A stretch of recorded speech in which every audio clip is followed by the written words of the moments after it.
Hi friends, स्वागत तुमचं आपल्या नवीन मिनी ब्लॉगमध्ये.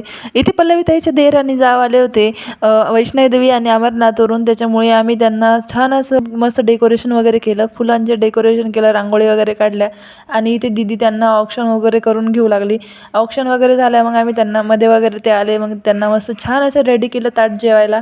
आणि ताट वगैरे जेवायला केलं, मस्त ते बसले, जेवण झालं. त्याच्यानंतर आज होता राहुल भाऊचा बड्डे, त्याच्यामुळे संध्याकाळी पण भरपूर असा मोठा कार्यक्रम होता. त्याच्यामुळे आम्ही गेलो होतो मासवड्या वगैरे आणायला. आणि इथे चालू होत्या बाजरीची भाकरी करणं. आणि इथे सगळेच जण होते, पल्लवी त्याच्या जाऊबाई होत्या, ननदबाई, सासूबाई, सगळ्याजणी आलेल्या होत्या.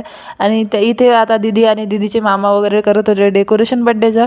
आणि इथे आजी एकूण चपात्या करत होत्या. आता इथे आम्ही केक वगैरे कट करून घेतला दुपारचा, कारण की संध्याकाळी भरपूर असे केक वगैरे कट करणार होते. तर इथे संध्याकाळचा कार्यक्रम चालू झाला होता केक कटिंगचा. तर इथे पल्लवी ताईच्या नंदा यांनी सगळ्यांना शॉल वगैरे देऊन त्यांचं टोपी वगैरे घालून सत्कार वगैरे करून घेतला.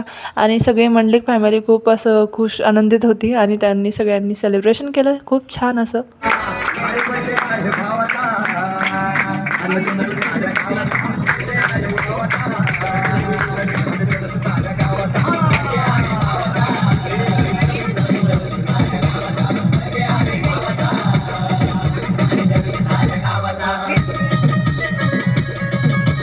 आता इथे केक वगैरे कट करून झालं, सगळ्यांनी केक काकाला खाऊ घातला होता, पण विहान राहिला होता, मग विहाननी काकाला केक खाऊ घातला होता.